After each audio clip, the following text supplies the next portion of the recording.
we found a quote of yours while doing some research. It said, "I will play my part in creating the circumstances where government becomes more responsive to the needs of the community. We need more youth services. How do you think you could help us achieve this?" Well, I think it's a very, very important area, and at a local level within my own constituency, we're doing a lot of work in terms of working with the education and library boards to try to ensure that there is more youth provision, and especially today with all the issues that are out there, it is absolutely essential that we do more on that front.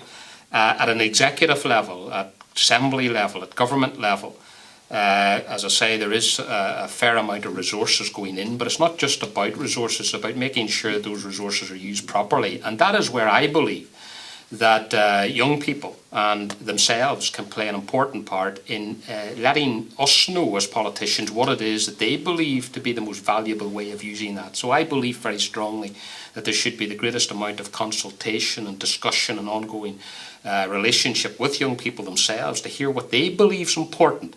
Because too often in the past, and this is one of the things that happened under direct rule, ministers simply imposed without people here locally having sufficient input. We want to change that as part of a devolved government. We want to be open, accessible, and listening to what people are saying. So that's, I believe, something that we should be doing more of, and each of the individual departments need to be doing that more and more and more. As we are a site dedicated to young people, we did a bit of a poll and we found out that 58% of years 11 and 12s wish to one day own their own business. So what do you think of the statistic, and how do you think that the government can help? Well, I first of all, I'm delighted to hear so many people at that age are interested in starting up their own business, because in Northern Ireland, over the period of the Troubles and so on, we didn't have as many people wanting to go into business for themselves as maybe other parts of the country and so on and so forth. And as a country compared to some European countries, and especially compared to America, for instance, too few of our young people, college graduates and so on, are wanting to go into business for themselves. So I'm delighted to hear that figure.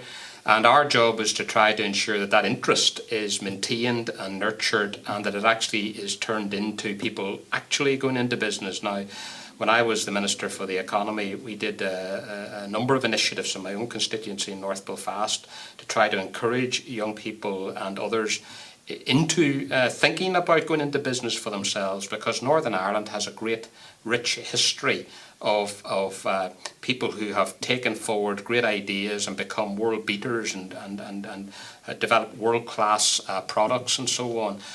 From the Massey Ferguson tractor to Frank Pantridge and the defibrillator and so on. So there are great examples out there, and I think we need to do more to harness that ingenuity and initiative that there is amongst our young people and children growing up in our schools and so on, and turning that into something productive.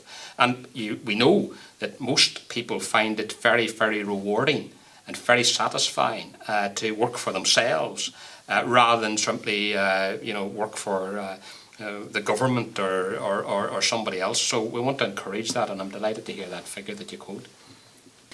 What do you think about the proposed abolition of the 11 plus? Can anything better be found to replace it? And will this decision be equal for everyone, working class children in Northern Ireland? Well, I think it's absolutely vital that all of our children, whatever their background, whatever their potential, that each of them exploits that potential and is allowed to exploit their potential to the full. And not all kids have the same interests and have the same potential in terms of either academic or vocational or whatever skills. Everybody is different, but everybody is entitled to achieve what they can and be given the opportunity to do that. So all of our kids are equally to be treasured and to be valued. I think on the issue of the 11 plus, I think there's a consensus now around the place that the 11 plus as a test, as an exam, is outdated and needs to be replaced with something. There's a discussion, a debate underway about what's best to replace it.